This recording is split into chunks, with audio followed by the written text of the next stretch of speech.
como vocês querem apresentar, a gente vai falar de um tema de design agora, rapidão. Cadê a Kelly? Oi, Kelly, vem para cá. Uma salva de palmas para a Kelly.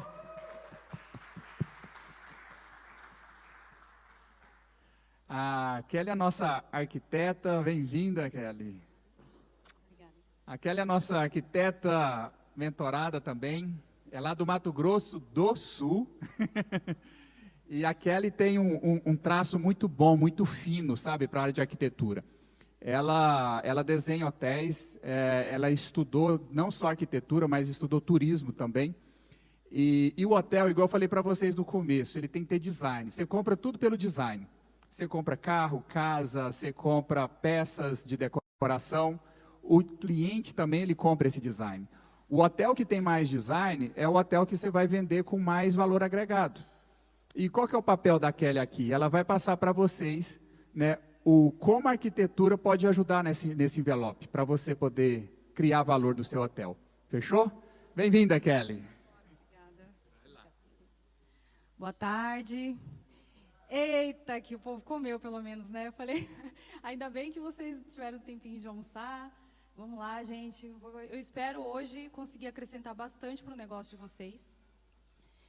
Então, o Enio já apresentou um pouco aí. Meu nome é Kelly. Eu vou pedir para o rapaz passar, é isso? Eu estou sem controle. Então, eu fundei o estúdio Kelly Viana, é um estúdio de arquitetura, não é um escritório de arquitetura, é um estúdio de arquitetura, é o estúdio Kelly Viana. Por enquanto está com o meu nome. Quero ver se mais para frente aí eu consigo transformar ele em algo maior. E eu criei um método arquitetura com identidade que eu vou trazer aqui para vocês. Então, é claro que eu vou apresentar a forma como eu trabalho, mas a minha ideia aqui é que vocês saiam daqui pensando no negócio de vocês. Que vocês saiam daqui pensando como estruturar o negócio de vocês. Será que eu estou estruturando meu negócio da maneira certa? Pode passar. Obrigada. Bom, eu trouxe um pouquinho das atuações, porque cada uma delas vai explicar também um pouco de como eu resolvi trabalhar esse estúdio de arquitetura. Então, eu comecei com turismo, eu sou turismóloga, e o meu professor era arquiteto, e ele já deu ênfase em hotelaria. Então, na faculdade de turismo, eu já tinha ênfase em hotelaria. Eu comecei muito nova atuando na Fundação de Turismo e na Secretaria de Turismo do meu estado, de Mato Grosso do Sul. Dá uma briga danada falar Mato Grosso, viu, gente? E não é nada contra o Mato Grosso, não, é só porque a gente quer ser reconhecido como um estado por conta da nossa identidade. E eu vou falar bastante sobre identidade aqui para vocês também. Então, eu atuei na Fundação de Turismo, na Secretaria de Turismo, eu trabalhei muito tempo com o desenvolvimento da atividade de turismo, com o desenvolvimento do turismo. Trabalhei também muito tempo com eventos, grandes festivais, Festival América do Sul, Festival de Bonito, Centro de Convenções, Rubem Gil de Camilo, lá da minha cidade também. Trabalhei na TAM, que já entrega um pouquinho da minha idade, eu trabalhei na aviação civil, era TAM, ainda não era Latam.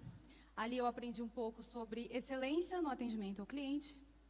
Trabalhei do Sebrae e numa instituição financeira. Então, eu trabalhava num banco, que era um banco pequeno, um banco estadual, que atuava com empréstimos para pequenos empreendedores. E eu só estou contando isso aqui para vocês porque eu fui crescendo e aprendendo várias coisas diferentes. Eu fui entendendo a atividade do turismo, eu fui entendendo o empreendedor, e quando eu atuei no banco, eu trabalhava num comitê de análise de viabilidade do empreendimento. Então, eu comecei a aprender se aquele empreendimento ia dar certo ou não. O banco é muito interessado se o empreendimento vai dar certo ou não, por causa da inadimplência. Então, a gente aprende a ter um olhar para saber se aquele empreendimento que vocês estão sonhando aí vai dar certo ou não. Toda semana eu fazia palestra no Sebrae. E lá no Sebrae, eu esperava, às vezes, o Banco do Brasil e o BNDES passar para as pessoas também a linha de crédito deles. E a gente vai aprendendo a ter esse desenvolvimento, esse olhar. Vocês sabem que 60% dos negócios fecham. E 60% dos negócios fecham porque as pessoas não têm muito direcionamento, não têm muita visão. Elas não sabem muito bem o que fazer. Ou uma questão que eu não vejo como um problema, mas que pode se tornar um problema. O brasileiro ele é muito apaixonado. Às vezes ele se apaixona na ideia e ele deixa de ser pragmático. Então ele se apaixona pela ideia dele e ele não sabe como fazer. Ele só quer que ela funcione. Bom, então de formação, então ali é minha formação de vida, né? As atuações são formações de vida. As formações acadêmicas, então, eu sou bacharel em turismo com ênfase em hotelaria, sou arquiteto urbanista e especialista em marketing e vendas. Como especializações de destaque, eu tenho aí a IA para arquitetos, que eu estava conversando com o Neto. Neto, acabei de conhecer, especialista em IA, gente, e todo mundo aqui precisa. Depois falar com o Neto lá. Também tenho destaque para psicoarquitetura, então a gente é a psicologia aplicada à arquitetura. Projeto Potente, que eu vou explicar um pouquinho para vocês sobre os sistemas construtivos que a gente precisa escolher, que também é algo que eu acho que tem muita falha. E a neuroarquitetura, que eu também conversei ali com o meu colega do lado, e ele já me explicou que ele está desenvolvendo um hotel todo com a aplicação da neuroarquitetura. A neuroarquitetura é a neurociência aplicada à arquitetura. Então, a gente pega dados da medicina, da ciência, e usa depois para fazer um projeto arquitetônico. Bom, então, no fim das contas, eu mesma, quando me apaixonei por arquitetura, a arquitetura é minha última formação. Quando eu fui fazer o meu escritório de arquitetura, depois de conhecer aqui o Pablo Marçal, que foi aquela provocação que ele faz para todo mundo, então assim, você já sabe demais, você já estudou demais, agora vamos empreender, né? Vamos fazer um negócio? Eu percebi que eu podia ajudar. E eu percebi que essas 3 formações se conectavam em algo em comum, que era a percepção. Então, o turismo nos dá a percepção de experiência, a arquitetura nos dá a percepção do espaço, e o marketing nos dá a percepção de valor. E quando eu cheguei a essa conclusão e apresentei isso para o Enio, ele falou que ele coloca logo aí, na percepção de valor, coloca branding logo. E, realmente, a percepção de valor é o branding, marca. Só que eu não coloquei, o Enio, eu não estou vendo ele aí, mas eu não coloquei, não porque eu não concorde com ele, mas porque eu trabalho com 2 estratégias de marketing. Eu vou explicá-las mais para frente para vocês. Então, eu comecei a tratar a arquitetura não como estética, mas como uma estruturação de um ativo. Porque se vocês querem fazer um hotel, vocês concordam comigo que o projeto arquitetônico em si é o ativo de vocês? A gente vai trabalhar aqui valor, a gente vai trabalhar tudo mais, mas é o ativo de vocês. Então, vamos lá. Para onde que eu aponto? Aí. Bom, então eu já expliquei um pouco, né? O estúdio é um escritório de arquitetura especializado em projetos para meios de hospedagens. E aqui eu atuo trazendo um posicionamento para vocês. Então, eu não entrego só um projeto arquitetônico, tá? Por que ter identidade forte? Aqui eu vou falar uma coisa para vocês, que eu tenho certeza que algum de vocês já falou essa frase. E aí eu vou explicar para vocês por que ela está equivocada. Primeiro, eu vou contar uma coisa aqui para vocês, que eu vi o pessoal falando, e a gente fez aquele momento de louvor de manhã. Que primeiro vem o reino, né? Primeiro vem Deus. Eu acho que, se vocês não sabem, a gente está aqui por causa disso, no fim das contas, né? A gente vai pegar, sim, a parte técnica, mas a gente está aqui por causa disso. E hoje, a Patrícia falou assim: o arquiteto do universo fez todos nós. E isso me dá uma responsabilidade muito grande, porque várias vezes eu escuto as pessoas falando do nosso Criador como arquiteto. E foi justamente daí que surgiu o método Arquitetura com Identidade. Porque um dia, lendo Gênesis, eu pedi uma inspiração para Deus. Eu falei, meu Deus, como é que eu vou explicar tudo isso que está na minha cabeça? Né? Como é que eu vou fazer esse passo a passo? Como é que eu vou tornar isso que para vocês... Todo mundo aqui falou de experiência, né? E o que é experiência? Como é que eu faço para dar experiência para o meu hóspede? Como é que eu faço para sair da minha cabeça só aquilo que eu estava imaginando? Então, essa inspiração divina veio, eu percebi que nada é mais forte para nós do que identidade, do que a nossa identidade ativa. Todo mundo tem identidade, né? E eu tenho um método que vai fazer, vamos dizer assim, nascer a identidade desse empreendimento. É uma leitura. E eu vou ensinar vocês a fazer essa leitura do terreno de vocês, do lugar de vocês, da ideia de vocês também. Então, aqui, essa primeira imagem é a Torre Eiffel, numa cidade, Tianducheng, na China. Quem conhecia essa torre? Alguém já tinha escutado falar? É a Torre Eiffel, eles fizeram a réplica da Torre Eiffel. Só que ela tem 108 metros, ali cortou, mas a Torre Eiffel tem aproximadamente 300. E o que a gente ganha com isso, quando a gente imita um lugar? Que a gente sabe copiar. O que a China mostrou para o mundo? Que ela sabe copiar. No fim das contas, isso trouxe alguma identidade para ela, levou alguém a conhecer esse lugar, vocês nem sabiam que existia. né? Então, saber copiar, que é o que muita gente chega até o meu escritório querendo copiar algo de alguém, de algum lugar que ele viu, só mostra que você sabe copiar. Não traz identidade para o seu lugar.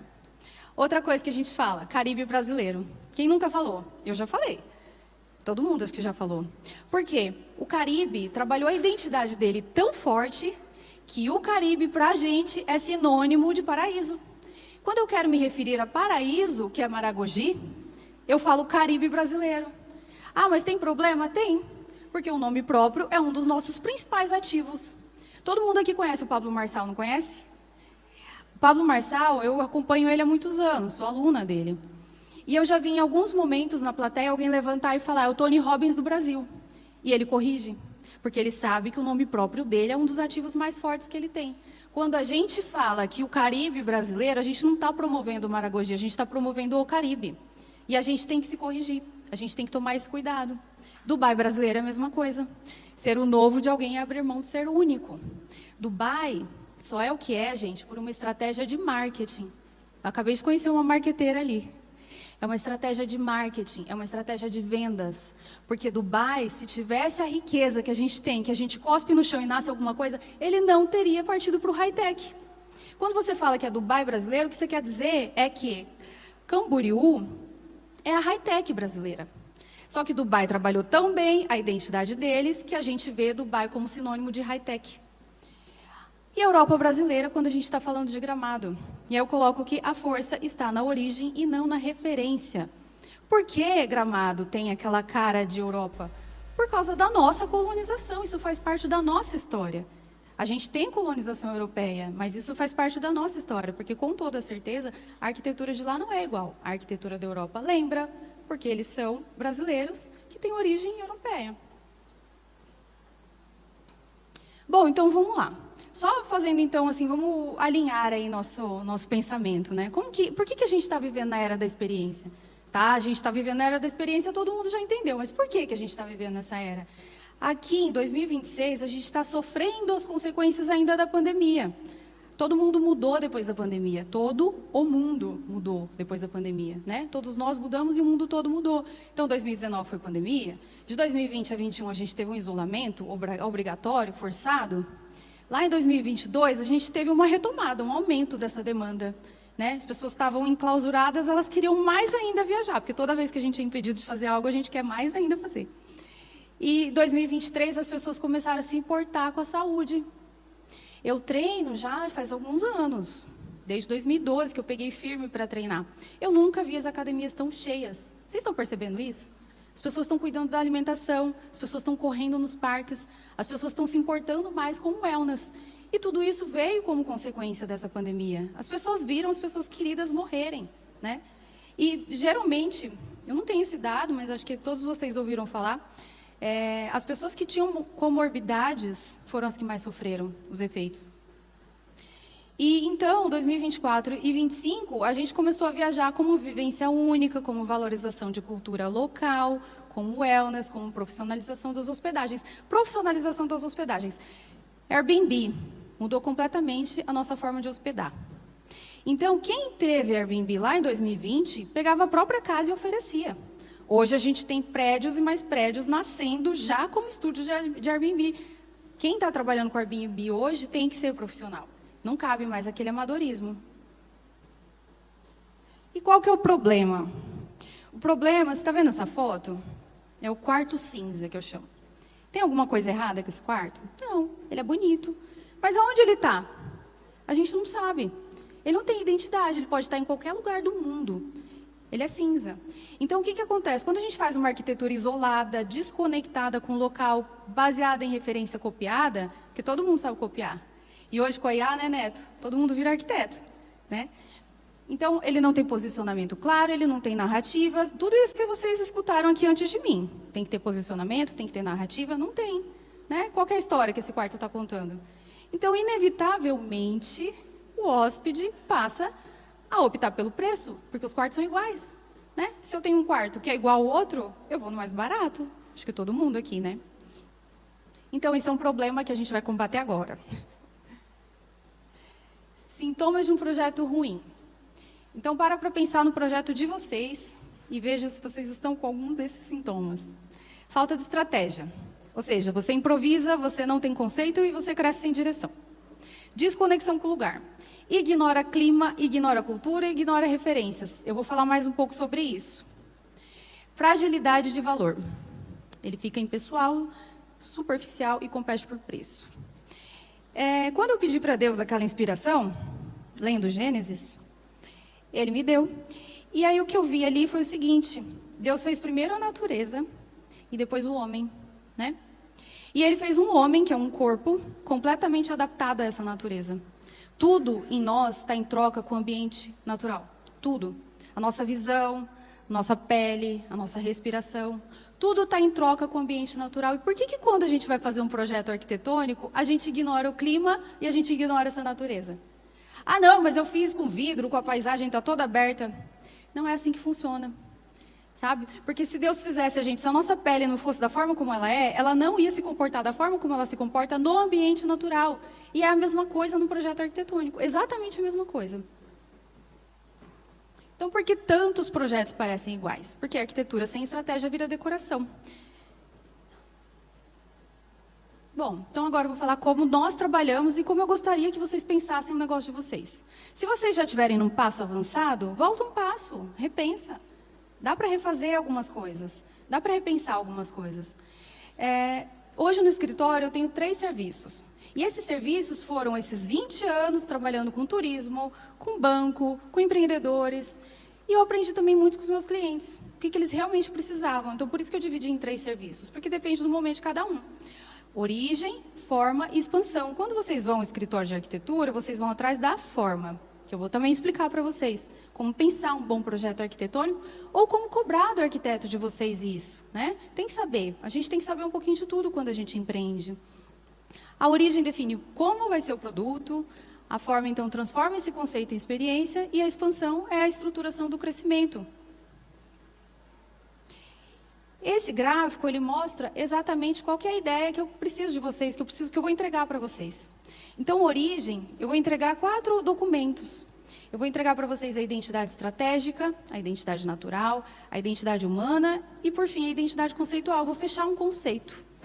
Depois, a gente vai partir para a forma, ou para quem já quer partir para a forma, que é o projeto arquitetônico. Ali eu também faço 3 entregas. Identidade espacial, que vai ser o espaço, a implantação, o master plan. A identidade material e sensorial, aí entra aí de novo a parte da neuroarquitetura e design biofílico. E identidade executável, que eu também estava conversando com o nosso amigo ali. A gente trabalha com a tecnologia BIM. Quem é da área da construção civil aí? Vocês já conhecem, né? Então, eu vou explicar um pouquinho para vocês melhor. E a replicável. E aí vocês podem perceber que tem degrau a degrau, e daqui para cá a gente sobe. Porque qual que é a ideia? A ideia é isso aqui mesmo. E foi tudo bem pensado. A origem, ela tem 4 entregas, a gente tem 4 degraus para subir, a gente vai estudar, analisar 4 itens com profundidade para a gente chegar no conceito. O projeto arquitetônico eu tenho mais 3 entregas. E com isso eu fecho o número 7. No 7, eu estou entregando para vocês um projeto completo. 7 é o número da plenitude. E 8, que é a parte aqui da identidade replicável, é a hora da expansão. É a hora de eu conseguir ter um crescimento escalável. Até aqui, até a entrega do projeto arquitetônico não é escalável. Mas dali para frente a gente vai ter um produto escalável. Kelly, como é que eu vou ter produto escalável? Eu fui numa palestra, eu não sei se vocês conhecem, o Ferreirinha. Eu sempre falo dele porque eu acho ele muito bom. Ele é muito bom, né? E eu fui numa palestra, numa masterclass dele, sobre luxo. Que afinal de contas, hotelaria e luxo caminham juntas. É assim que a gente consegue atribuir valor. E ele só falou de hotel. E eu falei, gente, é para mim ou sou eu que estou só ouvindo hotel? Ele só falou de hotel. Ele falou, se você não trabalha com hotelaria, passe a trabalhar com hotelaria. Qualquer coisa, amenities, vai trabalhar com hotelaria. Vai fornecer lençol, vai fornecer toalha, vai trabalhar com hotelaria. Por quê? O Brasil vai passar por um crescimento de 40% nos próximos 5 anos de aumento do turismo. Isso é um aumento muito grande, muito relevante, muito considerável. Hoje, o turismo, ele é 10% do PIB do nosso país e 10%, coincidentemente, 10% do PIB do mundo. Então, aqui a ideia é que depois que eu estou com isso tudo muito bem embasado, estruturado, lembrando que eu estou falando aqui como alguém que trabalhou em banco, que quer estruturar o negócio de vocês para que ele realmente funcione. Aí a gente parte para isso. para a gente fazer um negócio escalável, para a gente fazer um negócio exponencial. Eu vou vender modelo de negócios, eu vou vender produtos. Tudo isso a gente desenvolve junto. Bom, então só explicando para vocês, origem. Tá tudo bem até aí, gente? Eu falo bastante. Até o Enio falou assim, Kelly, é meia hora. Eu fui lá e reduzi todos os slides. Porque senão eu deixar aqui, vixe Maria, vocês vão enjoar. Mas é porque hoje eu vim entregar tudo o que eu sei. Tudo o que eu sei. Porque eu sei que amanhã eu já vou estar sabendo um pouquinho mais. Porque qualquer pessoa que eu sentar aqui, eu já vou aprender um pouquinho mais. Então, a minha ideia é realmente fazer uma entrega muito grande para vocês hoje. Tanto para vocês pensarem no negócio de vocês, quanto para vocês desenvolverem depois com os seus arquitetos. Então, a origem é o seguinte, é branding, é criação de valor, é criar desigualdade em coisas aparentemente iguais. E ali eu coloquei uma pergunta, qual é a sua visão? Porque quando a gente fala de branding, ele é muito subjetivo. As pessoas falam, mas o que é branding? Do que você está falando? Ninguém consegue palpar, é uma coisa muito... Ninguém entende muito bem, né? Então, aqui eu trabalho hoje com as duas estratégias que eu considero as melhores do mercado, que é o branding, que é essa geração de valor, eu vou construir desejo, eu vou dar percepção de exclusividade, eu vou ter uma coerência na minha cultura, do começo ao fim, eu vou ter posicionamento, eu vou ter valor simbólico. A gente trabalha muito com valores simbólicos, a gente estuda quais são os símbolos que aquele lugar vai ter, para a gente fazer essa geração de valor. O meu irmão está morando em Portugal, ele mora em Lisboa. Ele foi para a Alemanha, não sei se vocês conhecem a Alemanha, é muito difícil falar alemão para a gente, né? E ele foi num restaurante, ele jurava que tinha conseguido se entender com a moça, ele não conseguiu. Ele saiu de lá, ela acho que entregou um copo d'água para ele, ela não entendeu o que ele queria, e ele foi para o McDonald's. Por que ele foi para o McDonald's? Porque o McDonald's todo mundo conhece, todo mundo confia, a gente sabe que é seguro. O McDonald's trabalhou muito bem o branding dele. Não que eu acho que seja o lugar de mais valor, até porque eu sou da galera do saudável, mas assim, não dá para a gente negar que todo mundo conhece, né? O branding faz o empreendimento ser desejado. E essa parte, geralmente, o empreendedor, ele não trabalha antes, ele trabalha depois. Só que se eu trabalho antes, eu já sei guiar todos os outros direcionamentos que eu vou precisar, inclusive para o arquiteto. Se vocês estão achando que vocês vão largar uma ideia na mão do arquiteto e ele vai fazer milagre, não é assim. Se vocês entregarem uma boa ideia, com um bom posicionamento para o arquiteto, ele vai te entregar um projeto muito melhor. E outra coisa que eu trabalho também é a criação de um movimento. Vocês já ouviram falar nessa estratégia de marketing especificamente, criação de movimento? A criação de movimento... O cliente ele quer saber como é que ele se... É a estratégia que o Pablo Marçal usa. Rodando ali no marketing, disso? Ela tem um interesse interesse se hoje a gente está em aqui, saber mais. se eu Mas ela só uma se curiosa. vocês estão aqui, os porque curiosos o mesmo Pablo que a gente Marçal vê. criou um movimento lá atrás. A gente faz parte do movimento dele. E isso aqui também tem uma estratégia. A gente tem um passo a passo para seguir. Por pessoas que fizeram isso intuitivamente, talvez, mas que eles conseguiram entregar tanto que depois os marqueteiros foram lá, estudaram e viram como fazer. Então, ela cria comunidade, ela cria uma identificação emocional, pertencimento, uma cultura, a cultura da empresa. Quem de vocês não tem problema para encontrar uma mão de obra? Só que quando você cria um movimento, você atrai aquele servidor, aquele empregado, que vai fazer exatamente aquilo que você precisa, porque ele acredita naquilo. A criação de movimento, ela pressupõe que as pessoas se reconheçam nele. Ela cria algo que eu chamo de eu sou. Quem aqui é corintiano? Corintiano. Eu falei para o Pedro assim, Pedro é meu cliente, meu parceiro, conheci aqui, vou falar mais dele daqui a pouco. A gente está nessa fase. Eu falei assim, que time que você torce, Pedro? Aí ele falou, eu sou o Inter. Esse eu sou é o meu objetivo quando eu entrego o origem para vocês. O eu sou. Então, o Pedro, ele está desenvolvendo um hotel agora que chama All Black, uma rede de hotéis. E a gente quer criar no All Black o efeito eu sou. Porque se o cliente vira All Black, eu sou All Black, a gente dá ferramentas para ele se ver como All Black, ele mesmo vai defender esse hotel depois. Bom. Daí, eu esqueci de falar, o do Pedro, deve voltar. A gente está nessa fase de origem, né, Pedro? Quando eu apresentei isso para o Pedro, ele falou, do que você está falando, né? Estava entendendo direito, porque o escritório de arquitetura, como é que você está entregando para mim estratégia de marketing? Então, a gente está trabalhando hoje, a gente vai trabalhar dois empreendimentos do Pedro. A gente vai trabalhar o Maradona, que é uma marca. Branded Residence, eu não sei se já ouviram falar. Lá em Porto Belo está tendo um efeito muito legal. Eles estão trazendo marcas, então tem o Rafael Nadal do tênis, tem o Neymar, e eles estão trazendo marcas, eles estão vinculando o seu nome a empreendimentos. E o Pedro está trazendo o Maradona, por razões óbvias até, né? O tanto de argentino que a região sul recebe, que Santa Catarina recebe. Então a gente começou a trabalhar o Maradona, a gente está nessa fase aqui com o Maradona. Então a gente criou ali para o Maradona tanto um movimento, para a gente entregar para esse cliente do Maradona o que ele foi ali buscar, a gente estudou. Então, por que eles estão ali? Eles estão ali por causa da segurança. Então a gente não faz nada, vai ser, eu até falo para o Pedro, né? Não vai ser bandeira da Argentina com futebol, não. O que a gente vai tentar entender, a gente foi entender a cultura da Argentina, a gente foi entender a cultura de Porto Belo, a gente uniu as duas coisas e a gente vai entregar para esse cliente o que ele busca lá.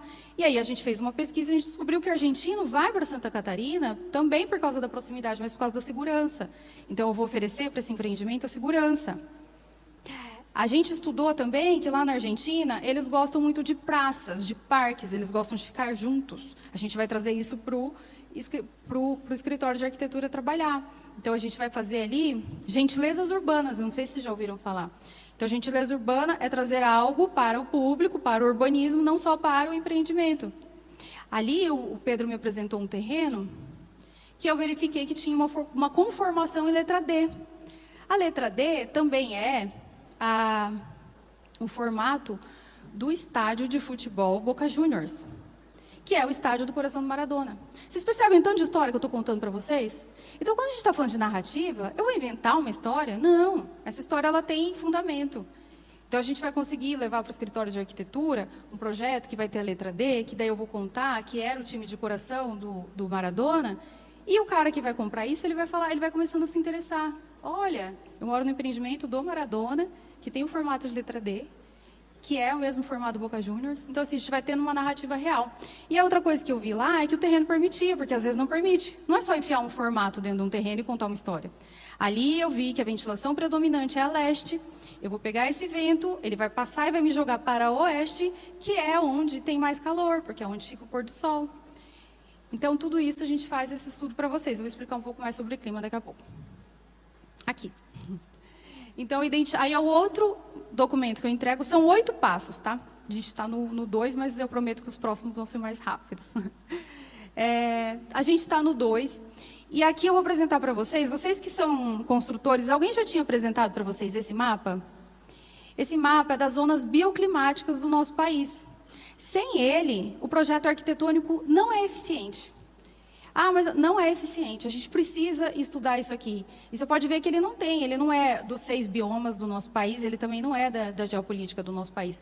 Isso aqui, ele nos dá as estratégias construtivas depois. Então, eu tenho 8 zonas bioclimáticas, e cada uma delas me pede uma estratégia de construção. Então, assim, esse terreno, lembra que eu falei para vocês que Deus fez a natureza, depois ele fez o nosso corpo? A gente faz essa leitura. Eu preciso ler a natureza para depois fazer o corpo, para depois entregar o projeto arquitetônico para vocês. A gente tem estratégias. Gente, uma zona quente e úmida, ela vai pedir a mesma coisa de uma zona fria? É claro que não. Só que tem gente que pega um projeto que viu lá no Rio Grande do Sul e quer levar para o Nordeste. Isso vai tornar o seu projeto ineficiente. Você vai gastar muito mais energia, ele vai ficar desconfortável. E ninguém quer um projeto desconfortável, porque se a gente está falando de hospedagem, a gente está falando de algo que tem que trazer no mínimo conforto. Então, essas estratégias aqui, vou falar uma delas porque depois eu vou explicar melhor, que é essa, para a zona quente e úmida, que é a zona norte, a nossa principal estratégia é a ventilação natural, resfriamento evaporativo e sombreamento. Tem gente que acha, enroscou aqui, tem gente que acha que é só fazer o vento cruzado. Não, faz o vento cruzado, abre a janela aqui, outra ali. Não funciona. Se eu fizer isso numa zona quente e seca, eu só vou trazer calor para o ambiente. E vocês precisam saber disso para vocês cobrarem isso dos seus arquitetos. Então, a gente faz esse estudo aí. Aqui eu trouxe para vocês alguns dados. Ficou pequeno, mas assim. Então, eu tenho algumas estratégias. Estratégia de sombreamento. Gente, a coisa mais simples do mundo é a estratégia de sombreamento. Eu vou ver para onde o sol passa, e a gente tem programas hoje que dá para ver para onde o sol passa, e eu vou colocar a sombra naquele lugar, onde eu quero sombrear. Nem isso as pessoas fazem. Só que essa estratégia aí me dá 20% de economia no final do mês. É só isso, só de eu ver onde vai ser esse sombreamento. Passivamente, o seu projeto arquitetônico parado, sem precisar de colocar a placa solar, nada disso, só da estrutura ter sido feita da forma correta, você economiza 20% no final do mês na sua conta de energia. É uma boa economia, né?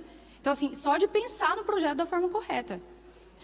A ventilação cruzada, que, como eu falei para vocês, não serve para todas as zonas bioclimáticas, ela serve para algumas, ela me dá uma economia de até 40%. E aí vem inércia térmica, ou seja, uma parede mais grossa, que eu não fico trocando com o calor lá de fora ou com o frio lá de fora. O ganho solar passivo, que eu quero calor, então eu vou lá e coloco a parede voltada para o sol, para onde pega mais sol, para eu ganhar esse calor. Coberturas e fachadas verdes e projeto bioclimático. O projeto bioclimático integrado, ou seja, se eu pensei em 3 ou mais estratégias dessas para essa edificação passiva, eu vou ter até 60% de desconto de energia no final do mês. Então, merece ou não merece uma atenção nossa? Antes da gente fazer aquele projeto. A gente vai fazer essa leitura antes. Fiz as contas até, né? Bom, quanto que era? Se a pessoa gasta 10 mil de energia por mês, ela vai gastar 120 mil de energia ao ano. Então, se eu pegar e colocar 2 estratégias aí, vamos manter uma média, ela vai ter 40% de desconto, ela vai ter um desconto no final do ano de 48 mil. E tem gente que não quer pagar isso para o arquiteto. Tem gente que quer desenhar o projeto sozinho. Aí, quando vem alguém e fala assim, eu desenhei meu projeto, eu já desenhei meu projeto, eu só quero que o arquiteto passe para o papel. Você fica ofendida? Eu não fico ofendida. Eu juro para vocês, eu não fico ofendida. Eu só não vou fazer. Eu não faço. Mas, assim, eu não fico ofendida. Só que o que eu queria que vocês entendessem é que vocês estão causando um problema para si mesmos. Entende? Porque vocês estão com um projeto que é ineficiente. Ele não serve para aquele lugar. Então, continuando na natural, só para mostrar para vocês como que fica. Esse aqui é o Kempinski de Bangkok. Alguém que já foi para Bangkok? Bangkok é quente e úmido. Então, eles usaram uma estratégia que é a seguinte, eles usaram aquele resfriamento evaporativo que eu falei para vocês. O que é? Eles viram para onde tinha o vento predominante, lá em Bangkok, eles já tinham esse terreno. Aí eles verificaram onde que era predominante. Eles fizeram esse estudo. Então, se o vento passa muito aqui, eu faço uma curva e o vento acompanha esse prédio. Aqui, no 9º andar, se vocês quiserem ver aí, é Bangkok. Kempinski, Bangkok. No 9º andar, eles colocaram uma piscina. E lá no 20º andar, eles colocaram uma abertura. Ou seja, eu empurro meu vento, ele entra pelo 9º andar, o cliente, o hóspede, fica feliz da vida, porque ele está na piscina no 9º andar, vendo a cidade. E eu criei uma estratégia bioclimática. Eu passo, eu resfrio esse vento, eu entro com ele e eu crio um escape para ele, porque o ar quente sobe. O ar quente sobe, é igual ar-condicionado. Eles ficam em cima por quê? Porque o ar frio desce e o ar quente sobe. A gente consegue fazer isso no micro, a gente consegue fazer isso num prédio. Esse prédio tem 40% de economia de energia. Ele não tem ar-condicionado nos seus corredores. E eu estou falando de uma das cidades mais quentes do mundo. Aqui é a implantação conforme a topografia. Muita gente fala assim, eu vou limpar o terreno. Eu peguei aqui várias pessoas que já tinham um projeto pronto, que ela foi lá e movimentou toda a terra. Eu não trouxe para vocês aqui o cálculo, mas um terreno pequeno, você gasta de 45 a 100 mil reais, um terreno de 300 metros quadrados, só com essa movimentação de terra. Só de pegar a terra, levar para outro lugar, fazer muro de arrimo, fazer o transporte do caminhão. Então, quando vocês verem um projeto que tem uma topografia muito inclinada, que me parece muito difícil, façam como esse, La Fiamontina, em Marrocos, que ele pegou o terreno do jeito que estava e ele implantou. Gente, fica muito mais interessante para o hóspede, fica muito mais barato para vocês fazerem dessa forma. Esse aqui também. Olha aqui, é que a imagem, não sei se vocês conseguem ver bem, mas ele implantou no terreno sem fazer movimentação nenhuma. E ele fez os decks sobre a água, que também são bem pontuais. Isso aí dá uma economia de custo de obra para vocês muito grande. E aí a gente vai para a identidade humana. Aqui eu vou ver tanto quem é o hóspede que vocês desejam atrair, quanto o estudo a cultura local. E aqui é o seguinte, por quê? Porque, vamos pensar assim, se a gente tem corpo, alma e espírito, o corpo é tudo isso que eu expliquei para vocês, né, o projeto, a edificação, a alma são as pessoas. Então, quando a gente viaja para os lugares, e geralmente o empreendedor, ele é da cidade que ele empreende, ele não valoriza a cidade dele. Ele quer pegar alguma referência que ele trouxe da Europa. Só que quando a gente traz um europeu, ele quer ver o Brasil. Quando eu vou para Minas Gerais, eu quero ver Minas Gerais. Eu quero ver o que Minas Gerais tem, eu quero ver a diferença de Minas Gerais, eu não quero ver Minas Gerais igual São Paulo. Então, quando a gente estuda tanto o hóspede desejado, entende o perfil de comportamento dele, quanto a cultura do local, folclore, artesanato, gastronomia, o Bruno acabou de falar da gastronomia. A gastronomia é um dos principais pontos de lucro de um hotel. Eu vou oferecer para esse cliente a gastronomia local. Eu vou estar trabalhando com o que aquele local tem de diferente. Vocês percebem que tudo isso vai criando uma identidade? E ela não é mentirosa, ela não é inventada, ela está criando uma identidade real. Aquele projeto arquitetônico só vai existir ali por causa da conformação do terreno, da onde passa o vento. Ele vai ter a identidade dele. Quando você trabalha com a cultura local, você também vai criando uma identidade real. Eu não estou imitando nada, aquilo ali só tem ali, aquilo ali só nasce ali. Quando eu falo tango, vocês não lembram da Argentina? E a dança. Então a gente tem que enaltecer a nossa cultura para a gente criar uma identidade num projeto. Esse aqui é a Aman Resort. A Aman Resort trabalha muito bem isso. Então, esse aqui é o Aman Resort em Marrocos. E você nem precisava eu ter falado para vocês, porque já dá para identificar que é lá para o Oriente, por causa da forma como eles trabalham. Então, eles pegam ali esse artesanato que eles estão fazendo com as crianças, é cultura típica do local. Eles não estão inventando uma atividade para a criança fazer, eles pegam o que tem lá no local e eles dão para a criança fazer. Aquelas músicas ali, aqueles senhores ali, é música típica do local. Eu quero ir para Marrocos e ver o que eles estão tocando ali no local. E as pessoas tendem a tirar a cultura do próprio local, como se ela não fosse valorosa. Isso aqui, eu estou falando de um hotel que consegue cobrar 10 mil reais por dia. E esse aqui é o Aman, também a mesma marca, Aman Resorts, de Bali. Então, vocês também não sabiam onde era, mas já perceberam ali, é Bali, Tailândia, é aquela região da Ásia. Por quê? Porque eles também trabalham com tudo que seja relacionado à cultura local. E aí a gente fecha o conceito. Então, aqui sim, depois que eu estudei a estratégia que eu vou criar, a criação do movimento, o branding, a arquitetura, como que ela vai ser, conforme o seu terreno, conforme o seu local, eu estudei a cultura do local, aí sim eu crio um conceito, aí sim eu tenho uma narrativa, e é uma narrativa real, não é inventada da minha cabeça. Eu tenho uma história real para contar para esses hóspedes. Depois a gente vem para a forma, que é esse projeto arquitetônico em si. Aqui eu até coloquei menos, eu tinha feito um outro slide maior, mas aí, no fim das contas, eu quis trazer para vocês conseguirem visualizar tudo. Quando vocês chegam para a gente com um projeto que vocês querem implementar, ou um terreno, às vezes até já tem, a primeira coisa que a gente faz é avaliar os índices urbanísticos, né? Então, esses índices urbanísticos, eles vão me dar qual que é a altura que eu posso fazer, que é o índice de elevação, qual é o coeficiente de aproveitamento, então quanto que eu vou poder subir ali naquela edificação, quanto que eu vou conseguir aproveitar daquela edificação, quais são os recuos. E tem terreno que é vendido como um terreno barato e o consumidor, não sei se é o caso de vocês, não sei se já aconteceu isso com algum de vocês, mas nessa de acompanhar o Enio há alguns meses, eu já vi pessoas que compraram um terreno sem saber disso aqui. Eles não sabiam do índice de elevação, eles não sabiam dos recuos. Eu recebi uma proposta de um terreno lá em Florianópolis, que o corretor me disse que ele estava sendo um terreno mais barato do que o normal, porque era um distrato de um casal.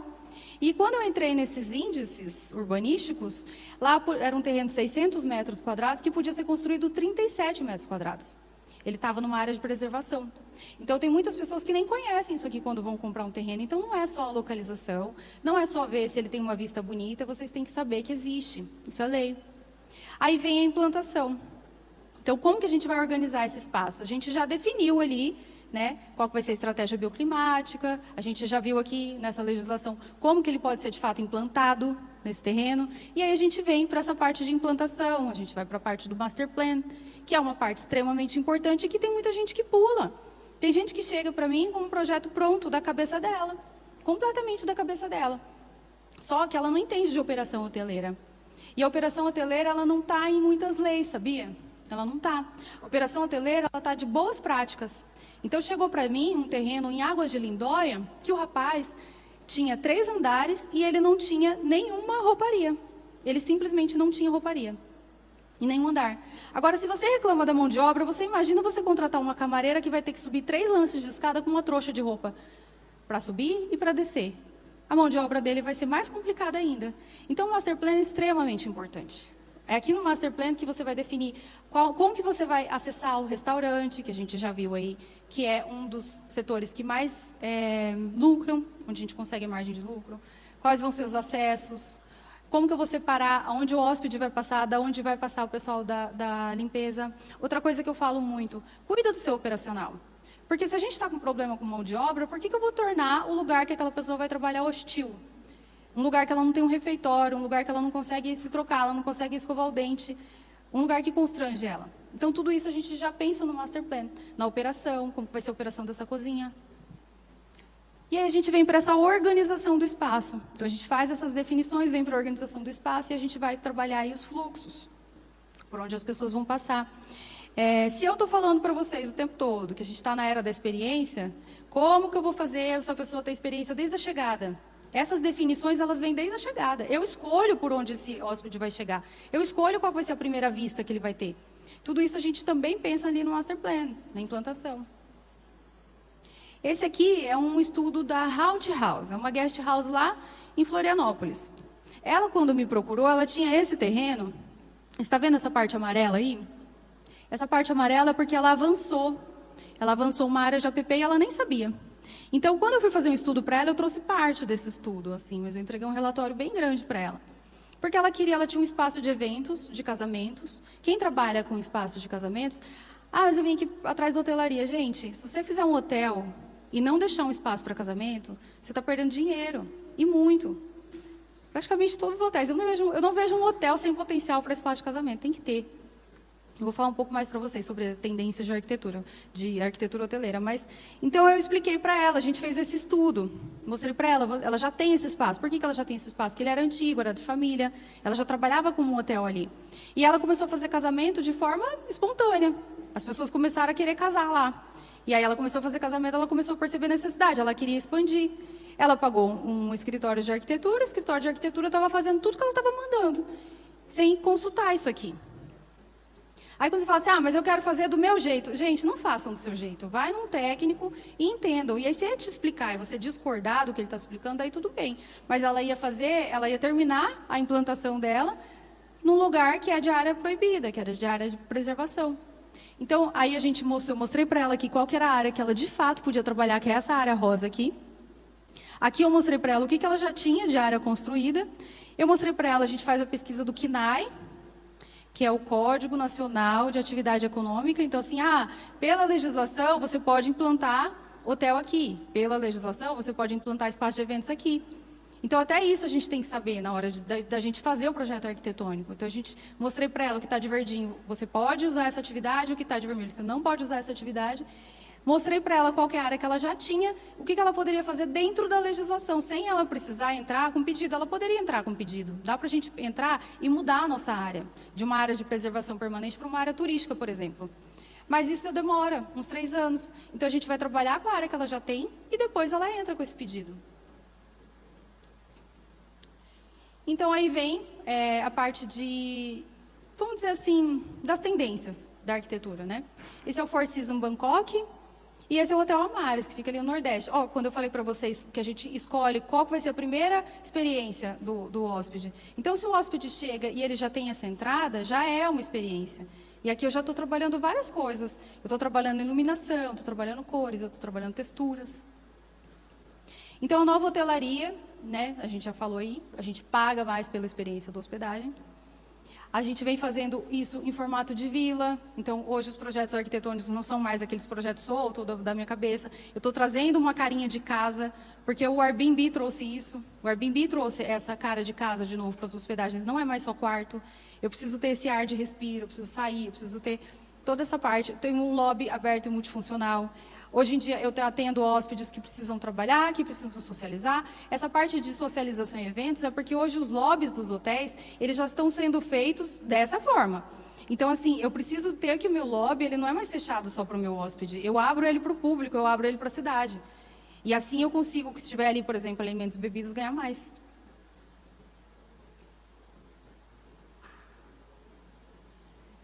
E aí eu entro também com a parte material e sensorial, ou seja, eu trabalho com design biofílico, eu trabalho com a neurociência aplicada. Neurociência aplicada, gente, é o seguinte: eles eles colocam na gente eletrodos, fizeram estudos, colocam na gente eletrodos para ver como que a gente fica nos espaços. Então, a gente tem dados científicos hoje em dia que nos mostram como que a gente fica nos espaços. Então, hoje em dia não cabe mais espaços fechados, enclausurados, por exemplo. A gente já tem comprovação científica de como que a gente responde àquele espaço. Eu peguei um hotel esses dias que o rapaz fez, da cabeça dele também, ele fez um quarto e ele colocou uma beliche que ela era completamente fechada, porque ele achou que ia ficar legal que os filhos ficassem ali com os pais, só que não tinha janela, não tinha abertura nenhuma. Então, hoje em dia, a gente já sabe que isso não só é ruim, claustrofóbico, mas faz mal para a saúde, de fato. E aí vem a forma, que é uma parte bem técnica. Então, a gente trabalha hoje no escritório com a tecnologia BIM, que são as compatibilizações de projetos. Então, aqui vai passar uma viga, eu não posso passar uma fiação elétrica, ou eu não posso passar uma tubulação. Antes, a gente tinha que fazer um a um, separado. Hoje, a gente já consegue fazer essas compatibilizações de todos esses projetos. São profissionais diferentes, eletricista, engenheiro estrutural, mas a gente já consegue fazer isso numa coisa só. Aqui é para vocês verem um modelo de como que a gente implementou isso lá em Bonito. Então, Bonito, o forte de Bonito são os rios transparentes, e eles são transparentes por conta do calcário. E esse hotel chama Hotel Baru, que é essa castanha aí. E aqui eu estudei que tem uma tribo que é forte lá, que ela tem um terreno lá, que é a Caduel. Né, Valdemir? Valdemir também estava vendo sobre a Caduel lá. Essa tribo, ela ajudou o Brasil a ganhar a Guerra do Paraguai. Então, se Mato Grosso do Sul não tivesse ganhado essa guerra, talvez seria Paraguai hoje.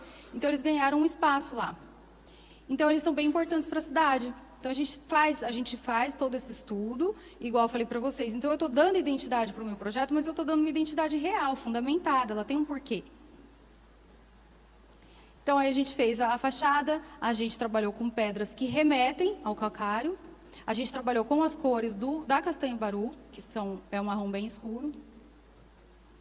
Então, a gente trabalhou em mais de um ponto, né? Tanto na escada quanto na parede, as pedras. A vegetação também entra em todas as partes, né? Não tem mais como hoje eu deixar o hotel fechadinho, só um quarto. A gente vai trabalhando a vegetação em todos os pontos de contato desse hóspede. Aí a gente trouxe esse quarto. O que eu encontrei que te remetesse, então, por exemplo, esse puff é um puff de madeira do Jader Almeida, que é um arquiteto e designer brasileiro, e ele tem esse formato, que é o mesmo formato da castanha baru. Então, eu vou contando, mais uma vez, para o meu hóspede uma história. A pia também do banheiro, a gente fez também no formato da castanha baru, a gente escolheu pedras nacionais que também tivessem essa cor, para a gente ir contando essa história em todos os pontos de contato do hóspede. E aí vem a parte de expansão. A parte de expansão também foi uma necessidade de um cliente meu.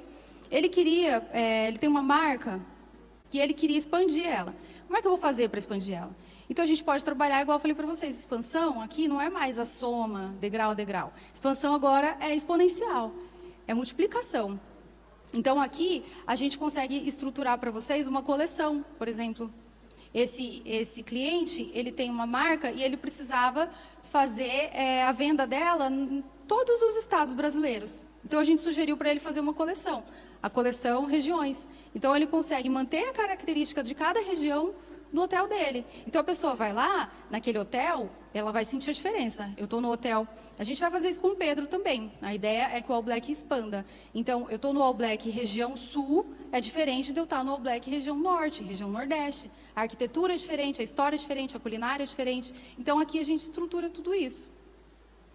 E a identidade viva é que a gente faz, é um trabalho de pós-venda, que aí eu sento com vocês, né, e vejo se deu certo, tudo aquilo que a gente implementou, o que a gente tem que alterar, e aí a gente estrutura o que precisar estruturar. Então, aqui tem um pouquinho do meu portfólio. Esse é um hotel Trancoso. Esse é o da Chapada dos Veadeiros. A gente pegou, então, a cor do pôr do sol e colocou na sala. A gente pegou o Vale da Lua e colocou nos banheiros. A gente pegou o dourado e colocou nos quartos. Então, todos os lugares, quando eu faço aquele estudo lá atrás de identidade natural, a gente também já vai avaliando como que a gente pode trazer isso depois para contar essa história. Então, é isso, gente. Muito obrigada. Ei, uma salva de palmas para a Kelly. Que coisa linda, obrigado. Sucesso, vamos, muito bom. Ah, não, eu fico com eles que eu vou chamar uma turminha aqui. Pode ficar à vontade por aqui, por ali. E aí, turma, bora? Tá vendo? Design é tudo, né? Se você não tem design, deixa eu te falar, não vende.